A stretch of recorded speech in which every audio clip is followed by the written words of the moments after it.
Pandian store சீரியலை பிடித்திருந்தால் இந்த வீடியோவை மறக்காம லைக் செய்து கொள்ளவும். கதிரை தேடி வந்த போலீசார் உண்மையை வெளியே வரும் தருணம்.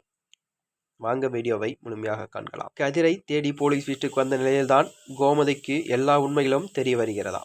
அதாவது பாண்டியன் ஸ்டோரில் பழனிவேலின் திருமண வாழ்க்கை பற்றிய காட்சிகளுடன் தான் தொடங்குகிறது. அவர் வெறும் 12ஆம் வகுப்பு வரை மட்டும் படித்துவிட்டு BA MA வரை படித்திருக்கிறேன் என்று பாண்டியன் குடும்பத்தில் பொய் சொல்லி சரவணனை திருமணம் செய்த தங்கமயில் இப்போது ஒவ்வொரு நாளும் வேலைக்கு செல்கிறேன் என்றும் பொய்யோடு வாழ்ந்து வருகிறாராம்.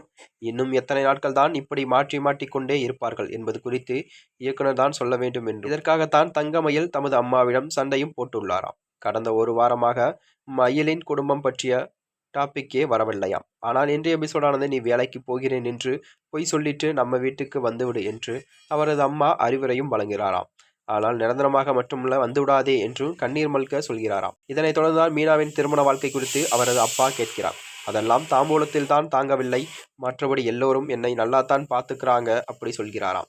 இதைத் தொடர்ந்தால் பழனிவேல் கடையில் தூங்குவது போல குறித்தும் பாண்டியன் கோமதியும் பேசிக் கொண்டிருக்கின்றனர். பின்னர் யாரும் எதிர்பாராத நேரத்தில் தான் பாண்டியன் வீட்டிற்கு போலீசில் வாகனம் வந்து நிற்கிறதாம். உடனே அலறடித்துக் கொண்டு எல்லோரும் வீட்டிற்கு வெளியே வர இங்கு கதிர் யார் என்று கேட்க நகை காணாமல் போனது பற்றி புகார் கொடுத்து நீங்கள் தானே என்று கேட்கிறார் காவல்துறை ஆய்வாளர். உடனே ராஜியும் கதிரும் போன் செய்து விஷயம் குறித்து சொல்ல அவரை உடனே வீட்டுக்கு வரச் சொல்கிறார்கள்.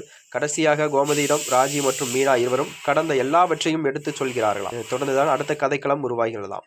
இதையெல்லாம் தங்களது வீட்டிற்குள் வெளியிருந்து முத்துவேல் மற்றும் சக்திகள் இருவரும் வேடிக்கை பார்த்து கொண்டிருக்கிறார்.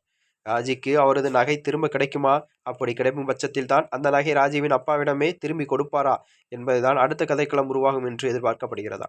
மேலும் இதுபோன்ற வீடியோக்களை தெரிந்து கொள்ள நமது சேனலை மறக்காமல் சப்ஸ்கிரைப் செய்து கொள்ளவும். நன்றி, வணக்கம்.